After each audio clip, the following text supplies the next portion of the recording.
અરે ઓછું નાક પણ અસલી નાક. MDH કાશ્મીરી લાલ મરચાની પાવડર. MDH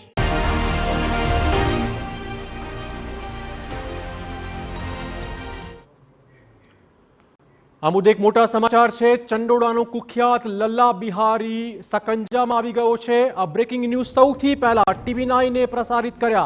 જી હા, ચંડોળા તળાવમાં ગેરકાયદેસર મકાનો બનાવી બાંગ્લાદેશી ઘૂસણખોરીને પ્રોત્સાહન આપતો લલ્લા બિહારી આવી ચૂક્યો છે. ક્રાઇમ બ્રાન્ચના સકંજામાં TV9 ગુજરાતીએ આ ન્યૂઝ સૌથી પહેલા બતાવ્યા હતા. કુખ્યાત ભૂમાફિયા લલ્લા બિહારી પોલીસના સકંજામાં આવી ચૂક્યો છે. ક્રાઇમ બ્રાન્ચે લલ્લા બિહારીની કરી અટકાયત. સાંજ સુધીમાં લલ્લા બિહારીને ગુજરાત લઈ અવાશે.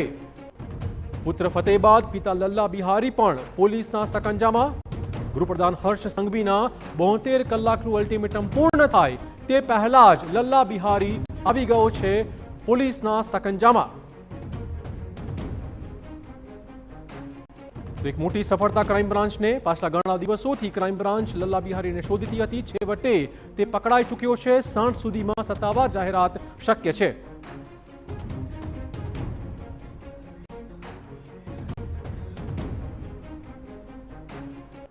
તો આ તમામ મુદ્દે વધુ વાત કરવા જોડાશે અમારા સંવાદદાતાઓ હરીન માત્રાવાડિયા અને મિહિર. હરીન, સૌથી પહેલા આપની પાસેથી જાણવા માંગીશું કે છેવટે લલ્લા બિહારી ક્યાંથી પકડી પડાયો છે, એવા કોઈ સમાચાર છે?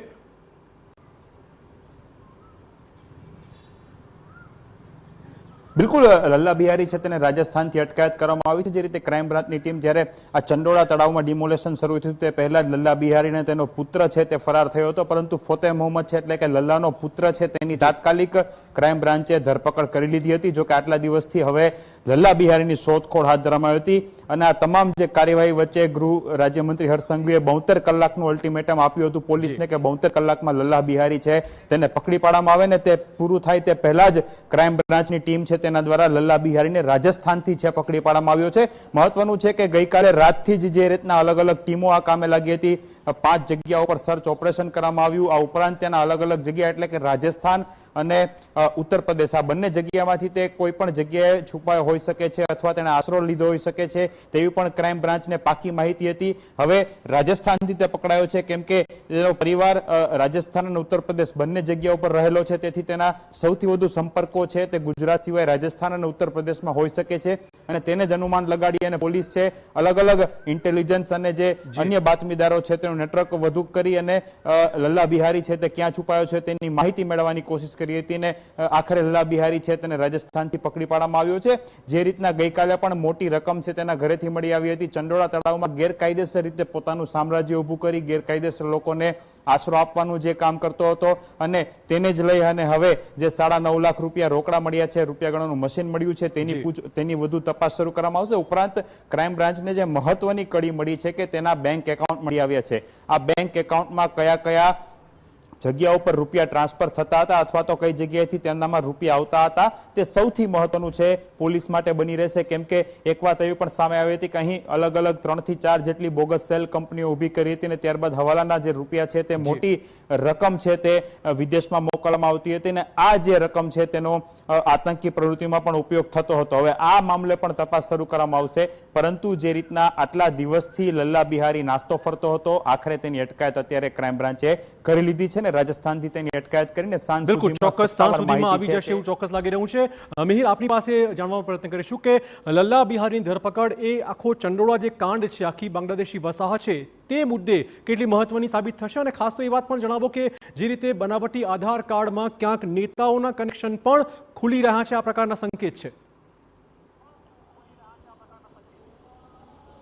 ચિરાગ, જે મિની બાંગ્લાદેશ તરીકે જે ઊભું કર્યું હતું જેમાં લલ્લા બિહારીનો ખૂબ મોટો ભાગ હતો, કારણ કે જે રીતના આખું ગેરકાયદેસર જે બાંધકામ ઊભું કરી અને પોતાનું એક નાનું ગામ ઊભું કર્યું હોય તે રીતનું આ લલ્લા બિહારીએ આખું સામ્રાજ્ય છે તે ઊભું કર્યું હતું જેને બુલડોઝરથી તોડી પાડવામાં આવ્યું છે. પરંતુ તે છેલ્લા 4 દિવસથી નાસ્તો ફરતો હતો અને ક્રાઇમ બ્રાન્ચ દ્વારા અલગ અલગ તપાસ જે છે તે કરવામાં આવી અને તેમાં માહિતી મળી કે તેના પરિચિત જે રાજસ્થાનમાં છે ત્યાં આગળ તે છુપાયો આવ્યો છે અને તેના આધારે તેને પકડી લેવામાં આવ્યો છે અને સૌથી મોટી સફળતા ક્રાઇમ બ્રાન્ચને મળી છે, કારણ કે છેલ્લા ઘણા સમયથી આ નાસ્તો ફરતો હતો અને હાથમાં નહોતો આવતો, તેની ધરપકડ કરી છે. જો કે આ આખા ગેરકાયદેસર બાંગ્લાદેશીઓ જે ઘૂસણખોરી અને અહીં ચંડોળા તળાવમાં વસતા હતા અને તેના માટે જે આધાર પુરાવા મેળવવા માટે તે કોઈ પણ નેતાઓની મદદ કરતા હોવાનું સામે આવ્યું છે. એટલે અનેક નેતાઓના નામ છે તે સામે આવ્યા છે. ક્રાઇમ બ્રાન્ચની તપાસમાં એક મહત્વપૂર્ણ બાબત સામે આવી છે કે જ્યાં આગળ જે આ બાંગ્લાદેશીઓ હતા કે તેમને આધાર કાર્ડથી લઈ પાન કાર્ડ સહિત તમામ સરકારી ડોક્યુમેન્ટ મેળવવા માટે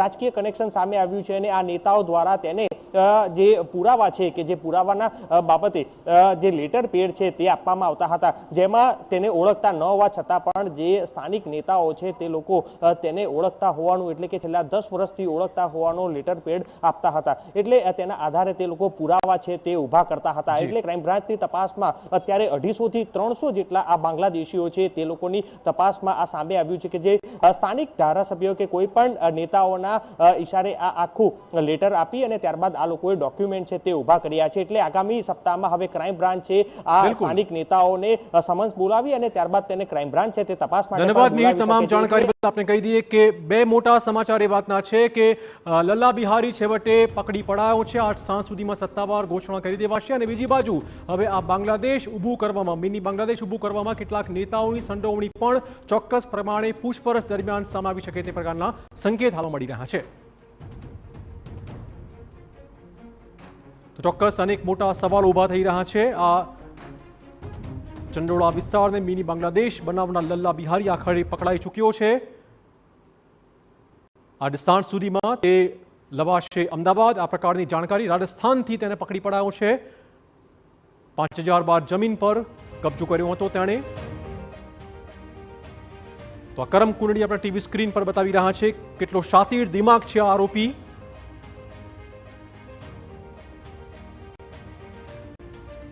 તો સૌથી મોટા સવાલ એ વાતના છે કે ભારતમાં બાંગ્લાદેશીઓને વસાવવામાં આખરે કોને અને કેમ રસ પડી રહ્યો છે.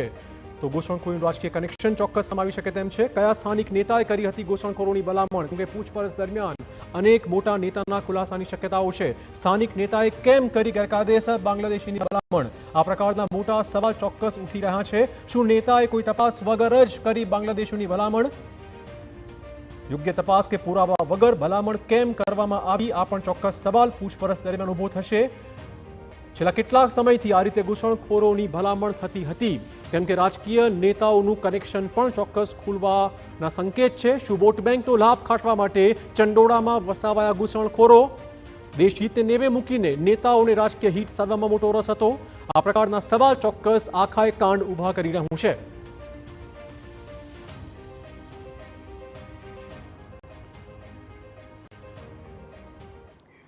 અને હવે સમાચાર પાટણથી, જ્યાં બાંગ્લાદેશી ઘૂસણ હવે છોલા હોય કે ચોળા, સફેદ ચણા હોય કે કાળા ચણા, બધું મજેદાર બનશે.